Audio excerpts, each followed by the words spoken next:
주 안에서 문이 내게 열렸으되, 이 제목으로 하나님 말씀 보겠습니다.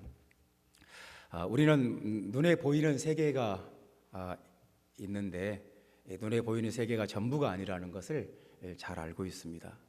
사실은 눈에 보이는 세계보다 눈에 보이지 않는 세계가 더 크고 영원한 것이라고 성경은 강조하고 있습니다. 우리의 돌아보는 것은 보이는 것이 아니요 보이지 않는 것이니, 보이는 것은 잠깐이요 보이지 않는 것은 영원함이니라. 그래서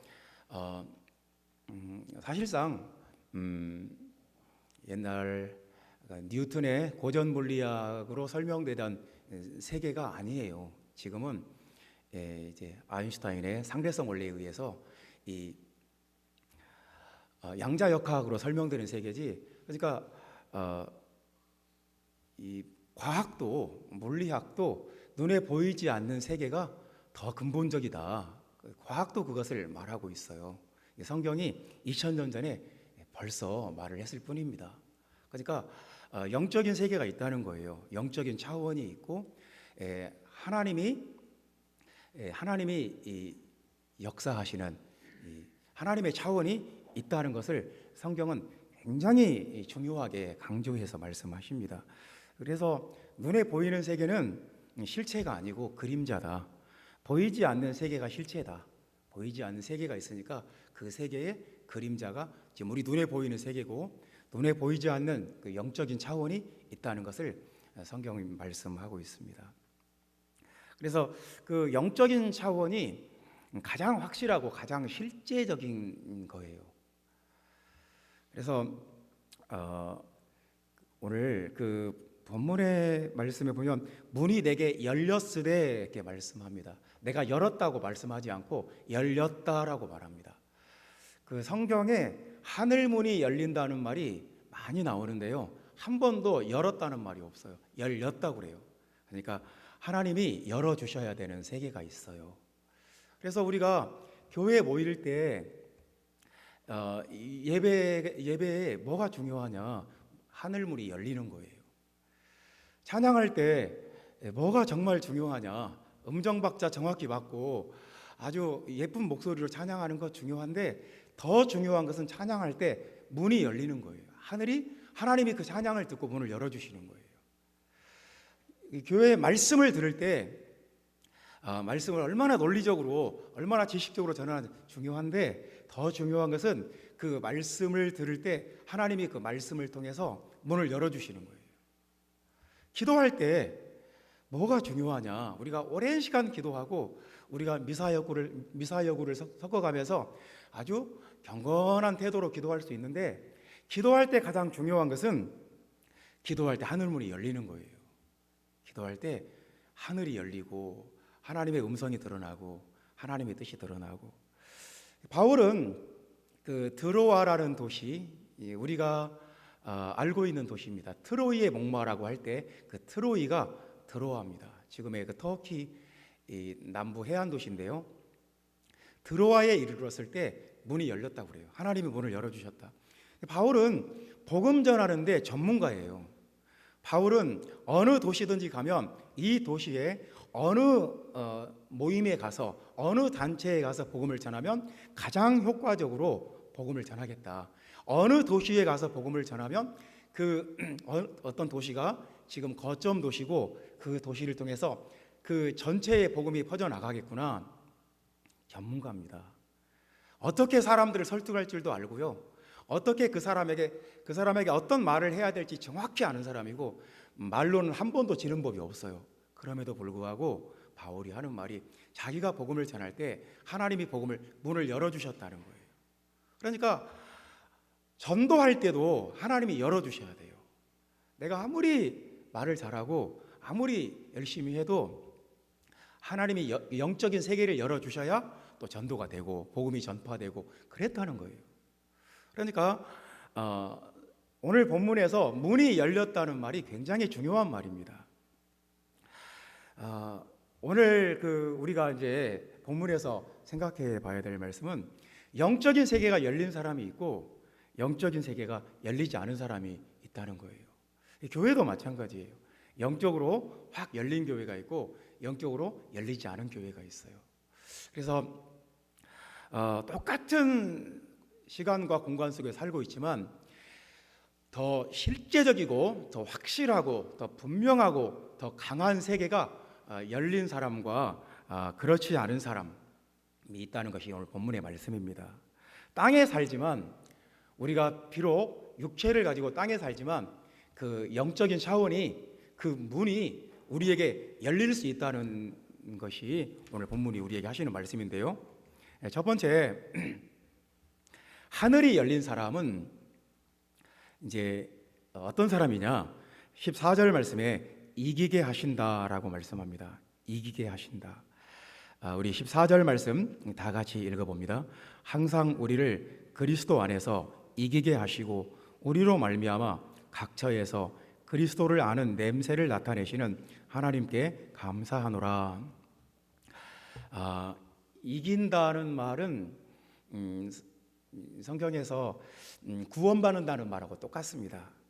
그 사람이 이긴다, 이 승리감을 느끼기가 참 어렵습니다. 세상을 살면서 우리가 계속해서 느끼는 것은 패배감이에요. 열등감과 합쳐져서 열패감이라고도 해요. 세상에 살면서 우리는 끊임없이 다른 사람은 뭔가 잘 되는 것 같고 나만 안 되는 것 같고, 다른 집은 행복한 것 같고 우리 집은 그렇지 않은 것 같고, 다른 사람은 아무런 어려움도 없는 것 같고 나만 어려움이 많은 것 같고, 다른 사람은 소원과 원하는 것이 다 이루어지고 나는 그렇지 않은 것 같고, 어떤 그 패배감에 많이 시달리면서 인생을 살아갑니다. 그 성경적으로 신학적으로 봤을 때도 인간은 그 패배감에 많이 시달리는 존재예요. 왜냐하면 인간은 이 육체의 욕심에 시달려요. 분명히 내가 원하는 것과 육체가 원하는 것이 충돌을 해요. 내가 원하는 게 아니거든요. 뭐 안 그러겠어요? 뭐 컴퓨터 중독에 빠진다거나 도박에 중독된다거나 마약을 한다거나 알코올 중독이 된다거나 뭐 바람을 핀다거나 이런 것들이 내가 원하는 거이겠어요? 내가 정말 원하는 것이 그게 아니잖아요. 그렇게 하면 패가망신하는 거 뻔히 아는데 원하는 사람이 누가 있어요? 그런데 그렇게 해요. 그게 육체의 욕심이에요. 항상 육체의 욕심이 나를 이겨요. 내 생각보다. 나는 이렇게 똑바로 살고 싶은데, 나는 멋있게 살고 싶은데, 나는 바로 살고 싶은데 내 속에 있는 육체의 욕심이 항상 나를 이겨요. 그래서 내가 이상한 사람이 돼 있어요. 패배해요. 육체의 욕심을 이길 수가 없어요. 그리고 두 번째는 이 세상의 문화가 있어요. 세상의 문화. 그러니까 세상 문화가 뭐 동성애나 어떤 황금 만능주의나 물질주의나 이런 세상 전체의 문화에 우리가 영향을 안 받을 수가 없어요. 왜냐하면 날마다 우리가 보고 듣고 느끼는 것이 그거예요. 문화예요, 문화. 그냥 이 문화는 어떤 그 거대한 강 같은 거예요. 그 강물에 휩쓸리면 그 같이 휩쓸려 가지 않을 수가 없어요. 세상 문화와 싸워서 이기기가 참 어려워요. 세 번째는 뭐냐면 흉악한 마귀예요. 이 마귀는 눈에 보이지도 않아요. 그런데 정말 지적인 존재예요.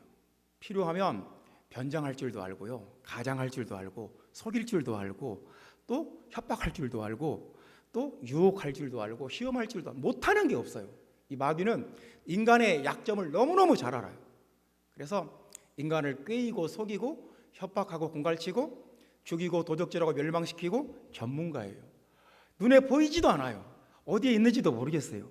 이 마귀를 상대로 우리가 이긴다는 것이 우리 마음대로 되지 않습니다. 그래서 세상에 살면서 우리가 승리한다, 이긴다, 내 힘으로는 불가능해요. 내 힘으로 육체의 욕심도 이길 수가 없어요. 다른 종교에서 육체의 욕심을 이겨보겠다고 막 고행하고 수행하는 분들도 여전히 육체의 욕심으로부터 자유롭지 못해요. 한 번도 아무리 초인적인 고행과 수행 과정을 통과를 해도 여전히 그 육체의 욕심은 살아 있어요. 이길 수가 없어요. 그러니까 사람이 이긴다는 것은 사람의 노력으로, 사람의 의지력으로 불가능해요. 세 가지에 둘러싸여 있어요. 가진 것이 많아도, 내가 배운 것이 많아도, 내가 아는 것이 많아도, 내가 세상에서 어떤 권력을 가졌다 할지라도 그런 영적 싸움에 이기고 승리할 수가 없어요. 사실은 우리가 영적 싸움에 승리해야 진짜 승리하는 거예요. 내가 아무리 우기고 소리를 지르고 막 주먹질을 해대고 그래도 이긴 게 아니에요. 겉으로 이긴 것 같아도, 겉으로 봤을 때 이긴 것 같아도 그게 아닐 수도 있고요. 지금은 이긴 것 같아도 나중에 보면 그게 아닐 수도 있어요. 사람 보기에는 이긴 것 같아도 하나님 보기에는 그렇지 않을 수도 있어요. 하나님은 우리를 가난하게도 하시고 부하게도 하시고 죽이기도 하시고 살리기도 하시고 낮추기도 하시고 부하게도 하시고, 그러니까 죽고 사는 것이, 이기고 지는 것이 다 하나님께 달려 있어요. 우리가 사무엘상하서에 보면 그 똑같은 말이 계속 반복되는 말이 있는데요. 여호와께서 다윗을 이기게 하시니라. 그 말이 계속 반복돼요. 여호와께서 다윗을 이기게 하시니라. 그러니까 이기는 것은 하나님께 달려 있어요. 그 영적 승리는 전적으로 하나님이 역사해야 이겨요. 그래서 사람이 내가 정말 이기고 싶다, 마귀를 이기고 세상을 이기고 내가 육체의 욕심을 이기고 정말 승리자가 되고 싶다, 그러면 하나님이 역사해야 돼요. 하나님이 필요해요. 하나님이 함께 하셔야 돼요. 그렇지 않으면 절대로 이길 수가 없어요. 그러니까 이긴다는 것은 사람의 노력으로 할 수 없는 어떤 영적인 자원이에요. 그래서 우리가 어떻게 육체를 이길 수 있을까요? 성경은 이렇게 말해요.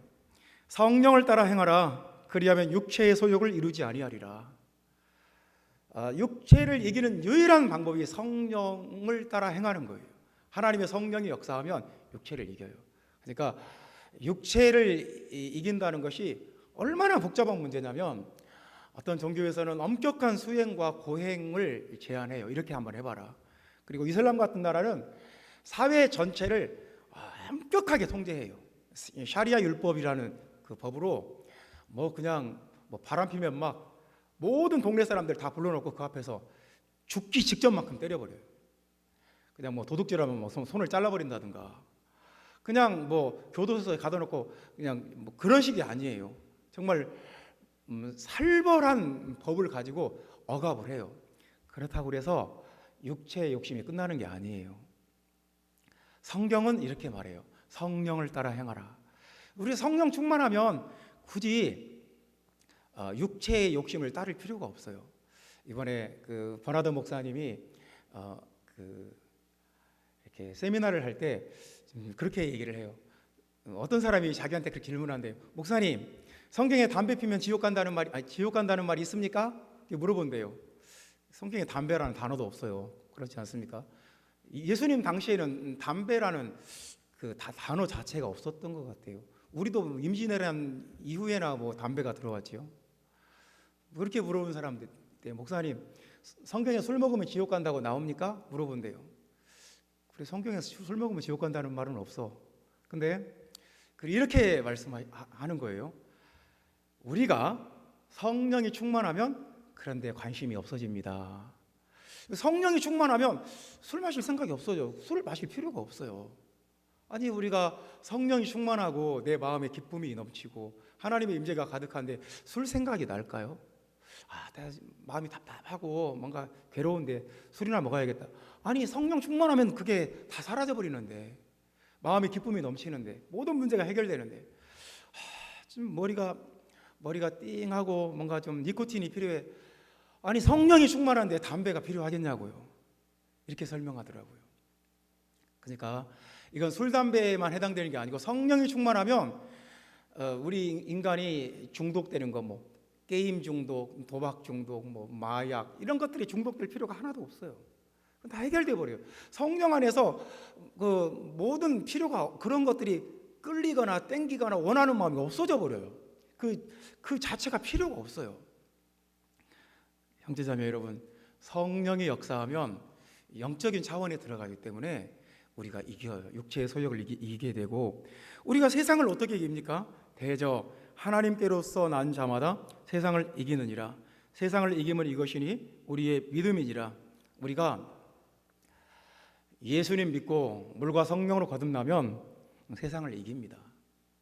세상이 세상보다 예수 그리스도 안에 있는 그 믿음 안에 있는 것이 훨씬 실제라는 것을 알아요. 그러니까 눈에 보이는 이 물리적인 세계보다 눈에 보이지 않는 예수 그리스도 안에 있는 세계가 훨씬 더 강해요.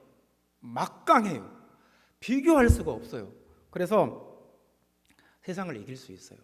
세상이 아무리 강한 것 같아도 그때뿐이에요. 세상이 아무리 세 보여도 성령이 역사하면 하나님을 믿는 그 믿음을 감당할 수가 없어요. 그래서 우리가 세상을 어떻게 이깁니까? 믿음으로 이깁니다. 예수님을 믿고 예수님의 그 임재 안에 거듭난 사람들은, 하나님께로서 난 자들은 세상을 이깁니다. 마귀를 어떻게 이깁니까? 눈에 보이지도 않는데요.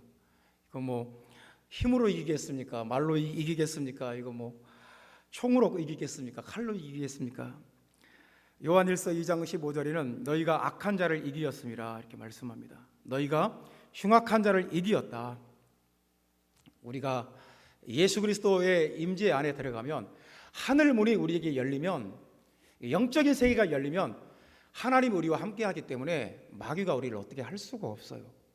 왜냐하면 우리 한 사람은 되게 약한데 우리와 함께 하시는 예수님은 너무너무 강해요. 그래서 마귀가 우리를 이길 수가 없어요. 그래서 중요한 것은 이런 이 세상은 이기든지 지든지예요. 구원받든지 구원 못 받든지, 내가 영적으로 강력하게 싸워서 이기든지 아니면 지든지 둘 중에 한 가지인데, 이겨야 돼요. 어떤 사람이 이기냐? 하늘문이 열리면 이겨요. 하나님의 영적 차원이 우리에게 열리면 이긴다는 것이 무엇인지를 알게 돼요. 그래서 아람 군대가 이 엘리사가 있는 성을 둘러싸 버렸어요. 강력하게 둘러쌌어요. 이 조그만 성을 그냥 완전히 둘러싸 버렸는데 엘리사의 종이 두려워서 벌벌 떱니다. 지금 우리는 다 죽어, 도관에 든 쥐라고. 근데 엘리사가 이렇게 말합니다. 엘리사에게 하늘문이 딱 열리고, 눈을 열고 봐라. 저 아람 군대보다 하늘의 천군 천사가 더 많다. 이렇게 말씀을 합니다. 이런 말을 들으면 우리가 참 무슨 동화 같고 뭔가 현실 세계에 전혀 관련 없는 얘기 같은데, 전혀 개연성 없는 말 같은데, 성경은 그런 말씀을 해요. 영적인 실제가 있다는 거예요. 더 크고 강한 실제가 있다.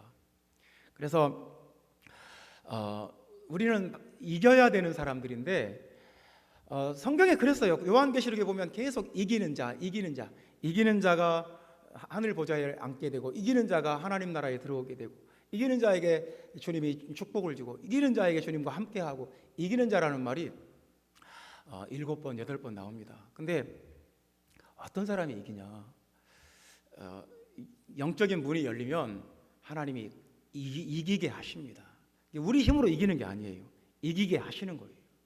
하나님이 이기게 해야 육체를 이기고 세상을 이기고 마귀를 이겨요. 형제자매 여러분, 하나님께서 여러분에게 이기게 하시기를 바랍니다. 이건 내가 힘으로, 내가 세를 많이 모았다고, 내가 뭐가 많다고 이기는 게 아니에요. 하나님이 이기게 하셔야 이겨요. 그렇다면 문이 열려야 돼요. 영적인 차원이 열리면 그 사람은 이길 수 있습니다. 하늘이 열린 사람은 어떤 사람이냐? 어떤 사람이 되느냐? 이제 15절 말씀 다 같이 읽어봅시다. 우리는 구원받는 자들에게나 망하는 자들에게나 하나님 앞에서 그리스도의 향기니 그랬습니다. 이기는 자는 하늘문이 열리면, 영적인 차원이 열리면 그리스도의 향기가 된다, 이렇게 말씀합니다. 그리스도의 향기가 된다. 향기라는 말이 이 영어 성경에는 sweet aroma 되었습니다. 아로마. 우리가 아로마라는 말을 잘 압니다. 아로마 테라피도 알고요. 이 아로마는 굉장히 오래된 민간 의학이에요. 그러니까 지금도 우리나라는 의료보험이 워낙 잘 돼서 조금만 아파도 병원 갈 수 있는데, 미국이나 유럽 같은 데서는 웬만큼 아프지 않고는 병원에 못 가요. 우리나라가 굉장히 의료복지가 잘 된 나라예요. 그래서 지금도 미국이나 이런 나라들에서는 아프면 아로마 테라피를 쓴대요. 머리가 아프면 뭐 어떤 오일을 코에 바른다든가, 코가 막히고 감기 기운이 있으면 어떤 오일을 바르면 머리가 맑아지고 코가 뻥 뚫리고 그런 게 있대요. 지금도 뭐 머리가 아플 때, 또 뭐 코가 막힐 때, 또 어떤 몸에 막 신경이 쇠약한 증상이 있을 때 그 아로마 요법을, 아로마 테라피를 사용한다고 합니다. 이것을 어떤 증기 형태로 이렇게 들이마시게 하기도 하고, 오일의 형태로 사람의 피부에 이렇게 하기도 하고, 뭐 양초 같은 것으로 해서 어떤 향기를 퍼지게 하기도 하고, 그래서 아로마 테라피가 검증이 됐어요. 이게 효과가 있어요. 정신적인 치료에 효과가 있어요. 막 스트레스 받고 머리 막 힘들고 그럴 때 아로마 오일의 어떤 그 향을 맡으면 마음의 평온이 생긴다고 합니다. 실제로 그 본문 성경에 이 향기라는 단어가 뭐 이완된다, 마음이 평안해진다, 마음의 만족감을 얻는다, 마음이 그 쉼을 얻는다, 그런 뜻이에요. 그러니까 관련된 것, 그 단어 자체가 관련된 것 같아요. 아로마 오일은 또 어떤 그 살균의 효과가 있어요. 그래서 나쁜 병원균들을, 해로운 세균들을 죽여요. 깨끗하게 내 손이나 내 몸을 살균하고 멸균해주는 그런 효과가 있어요. 그 어떤 오일 안에 피톤치드 같이 아주 사람에게는 유익하고 병원균에게는 치명적인 성분이 들어있어서 또 도움이 된다는 거예요. 이렇게 살균하고 위생적이게 해주는, 또 피부에 미용에 좋다고 합니다. 이제 냄새는 가장 강력한 사인이에요. 그러니까 이 냄새를 맡아보면 이것보다 더 강한 사인이 없어요. 이게 지금 더러운지 깨끗한지 눈으로 보기에는 깨끗해 보이는데, 냄새를 맡아보면 이게 더러운지 깨끗한지 알 수 있어요. 이게 썩었는지 아닌지 겉으로 보면 멀쩡해요. 근데 냄새 맡아보면 이게 썩었다, 냄새 보면 알 수 있어요. 이게 위생적인지 비위생적인지 눈으로 보기에는 멀쩡한데 냄새를 맡으면 알 수 있어요. 그래서 이제 사람도 두 종류의 사람이 있어요. 사망의, 오늘 본문에도 보면 16절에 보면 이 사람에게는 사망으로부터 사망에 이르는 냄새요, 저 사람에게는 생명으로부터 생명에 이르는 냄새라. 누가 이 일을 감당하리요? 그러니까 두 가지 냄새가 있는데, 사망에 이르게 하는 냄새가 있고 생명에 이르게 하는 냄새가 있다는 거예요. 그래서 하늘 문이 열리고 하나님의 임재가 있는 사람은 생명에 이르는 향기가 난다는 거예요. 그래서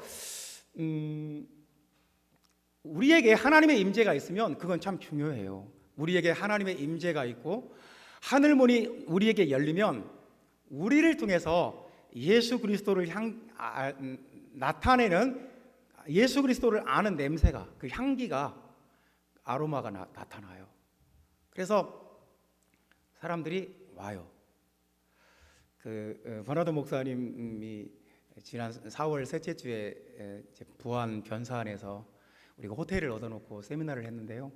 그때 그런 얘기를 하는 거예요. 자기가 처음에 텍사스 오스틴에 개척을 했대요. 뉴 라이프 처치 개척을 했는데 어떤 분이 와서 교회를 다니다가 다른 교회도 좀 다녀보겠다고, 이 교회는 너무 시끄럽다고 막 기도하고 너무 좀 나는 다른 교회도 한번 가보고 싶다고, 그래서 가라고 했대요. 그랬더니 다른 교회에 가서 1년 만에 다시 왔더래요. 그래서 왜 왔냐 그랬더니 다른 교회에는 이 교회에는 없는 게 있다고 그러더래요. 그러니까 이 교회에는 뭔가 하나님의 임재가 있고 기도할 때 하늘문이 열리고 그 신선한 영적인 아로마가 있었던 거예요. 근데 다른 교회 가보니까 종교 리추얼이거든요. 의식을 하거든요. 그냥 이렇게 땡땡땡 종치고 막 카톨릭 미사 비슷하게 이렇게 하니까 숨이 답답한 거예요. 답답하고. 지금도 저도 교회들을 이렇게 많이 방문해 보면 어떤 교회 가면 마음이 답답한 교회가 있어요. 건물 안에 들어갔을 뿐인데도 뭔가 답답하고 힘들어요. 근데 어떤 교회 가면 하나님의 임재가 가득해요. 느껴져요. 그 건물 안에서도 느껴지더라고요. 지난번에 2월 첫 주에 우리 교회에서 서울 경기 지방회를 했는데 그런 말을 들었어요. 사모님들이 이상하게 이 교회 예배당에 오니까 마음이 활짝 열리고 하나님의 임재가 느껴진다고 그런 말을 들었어요. 그래서 하나님이 임재하시고 하나님이 역사하시는 교회 공간이구나, 예배당이구나. 형제자매 여러분, 그 악취라는 게 있어요. 오늘 본문에도 사망에 이르는 냄새 그랬는데 영어 성경에는 스텐치예요. 스텐치, 악취, 썩은 냄새. 사람이 하나님의 그 향기, 예수 그리스도의 향기를 풍기며 살 수도 있고요. 그 속에 귀신이 가득 들어차 있으면 귀신의 악취가 나는 거예요. 그 귀신을 많이 쫓아내본 목사님이 저한테 하는 말씀이, 자기는 어떤 귀신이 역사할 때 그 집에 들어가면 이상한 냄새가 난대요. 약간 썩은 냄새 같기도 하고 비릿한 냄새 같기도 하고, 그 특유의 그 냄새가 난대요. 그 냄새를 어떻게 맡을 수가 있다는 거예요.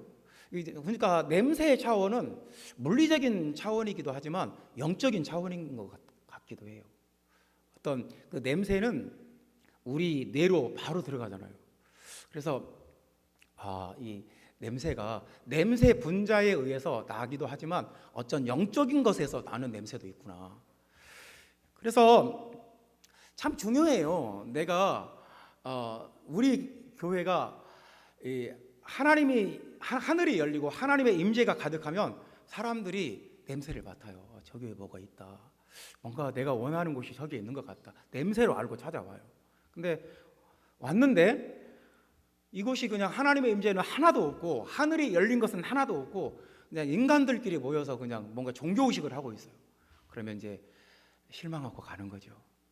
그래서 우리가 모든 것에 사활이 걸린 문제가 이 문이 열리는 거예요. 우리 교회가 부흥하냐 못하냐, 하늘문이 열리면 부흥을 해요. 우리 교회가 죽느냐 사느냐, 하늘문이 열리면 살아요. 여러분 가정이 죽느냐 사느냐, 하늘문이 열려야 돼요.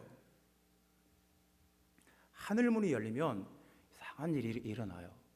그냥 형제자매 여러분, 우리가 육신의 차원에 머물러 있고 영적인 세계가 열리지 않으면 어쩔 수 없어요. 악취가 나게 돼 있어요. 이 하나님의 임재를 싫어하고 거부하고 악취를 풍기며 살 수밖에 없어요.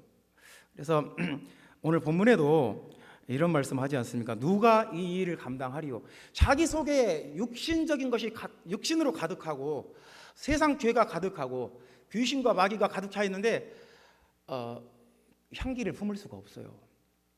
반대로 내 안에 성령이 충만한데 하나님의 임재가 가득하고 하늘이 열렸는데 악취를 풍길 수가 없어요. 이건 인간이 마음대로 할 수가 없어요. 그래서 사도 바울이 누가 이것을 감당하리요? 누가 이것을 자기 의지대로 컨트롤할 수가 있겠냐 그 말이에요. 형제자매 여러분, 하늘문이 열리고 영적 차원이 열리고 영적 세계가 우리 눈앞에 열리고 하나님의 임재가 있고, 이것이 참 중요해요. 교회는 이것이 없으면 아무것도 아니에요. 아무 능력도 없어요. 향기가 안 나요. 사랑하는 형제자매 여러분, 하늘이 열린 사람은 그리스도의 향기가 된다, 이렇게 말씀합니다. 여러분 모두 그리스도의 향기가 되시기를 예수님의 이름으로 축원합니다. 세 번째 말씀입니다. 영적 세계가 열리면 순전함이 있다 하는 말씀입니다. 순전함이 있다. 17절 말씀을 우리 다 같이 읽어봅시다. 우리는 수많은 사람들처럼 하나님의 말씀을 혼잡하게 하지 아니하고 곧 순전함으로 하나님께 받은 것 같이 하나님 앞에서와 그리스도 안에서 말하노라. 순전함이라는 말은 진정성, 정직함, 진실함, 단순 명료함, 그런 걸 뜻합니다. 순수함. 우리는 세상에 살면서 더 이상 순수하지 않아요. 우리는 세상을 살면서 사회화가 됐어요. 그래서 세상에 살면서 내가 너무 순수하면 내 속마음을 너무 오픈해버리면 안 된다는 걸 다 배웠어요. 내 패를 다 까버리면 안 된다. 세상은 죽고 죽이는 세계이기 때문에 사회생활을 할 줄 알아요. 그래서 내가 너무 순수하면 그것도 바보 취급받고 그럼 안 된다는 걸 배웠어요. 모자란 사람 취급받아요. 서울에 오니까 좀 저도 서울 7년째 사는데 그렇더라고요. 이렇게 집에 AS를 하러 오시는 분도 있고, 이렇게 통신사에서 뭘 설치하러 오는 분도 있고, 막 이제 그런 도움을 받는데, 이런 차이가 있는 것 같아요. 그냥 이렇게 순수하게 말하면 오히려 나를 이렇게 밟으려고 하는 게 있고, 그래서 세게 나가야 돼요. 아니면 이게 참 쉽지 않구나. 그냥 이렇게 순수하게 나가면 내가 오히려 당하더라고요. 그래서 그러지 말아야지, 그렇게 생각을 합니다. 근데 사람 앞에서는 우리가 그렇게 세상 사는 지혜를 배워야 돼요. 근데 하나님 앞에서는 그렇지 않아요. 하나님 앞에서조차 그렇게 하려고 센 척하고 뭔가 아닌 척하고 아는 척하고 그러면 필요 없어요. 도움이 안 돼요. 하나님 앞에서는 순전함이 있어야 돼요. 진정성이 있어야 돼요. 그러니까 다윗 왕 같은 사람이 왜 하나님이 인정하시냐면 하나님 앞에서 순전해요. 그러니까 머리를 굴리질 않아요. 우리가 세상을 오래 살아봤기 때문에 누가 뭔가를 꾸며서 말하거나 아닌 척하거나 뭔가 부풀려서 말하면 금방 알아요. 어린 아이들이 나한테 부모 앞에 와서 뭘 막 꾸며대거나 변명하면 이놈이 지금 왜 이러는구나 금방 알아요. 안 통해요. 하나님 앞에서도 마찬가지예요. 다윗은 하나님 앞에 참 순전한 사람이에요.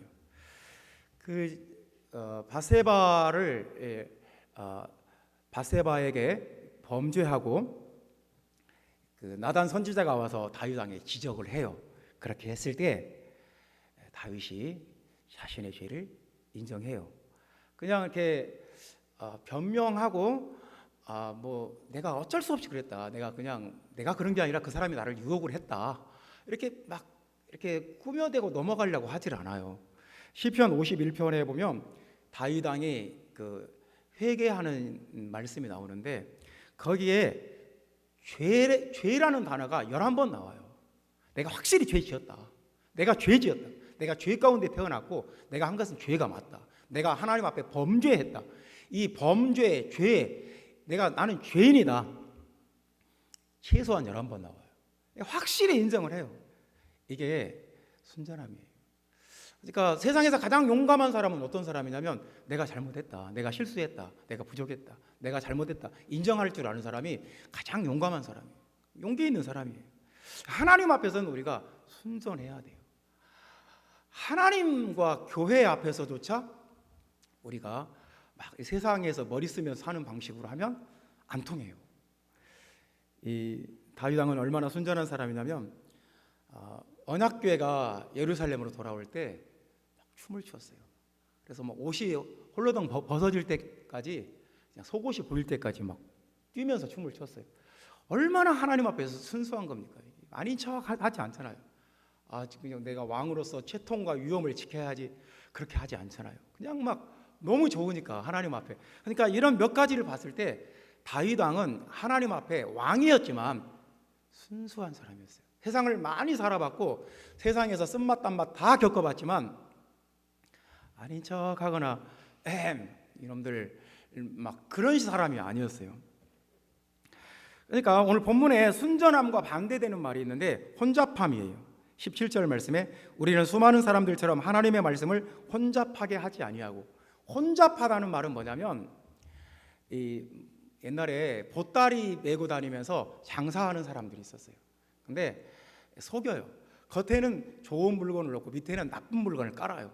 그리고 굉장히 좋은 물건인 것처럼 비싼 값에 팔아요. 이게 이제 혼잡함이에요. 옛날에 포도주를 파는 사람이 포도주 원액에다가 물을 타요. 물을 타서 돈을 더 많이 벌기 위해서 그런 짓을 해요. 그게 혼잡함이에요. 그러니까 겉으로는 아닌 척해요. 아주 훌륭한 척.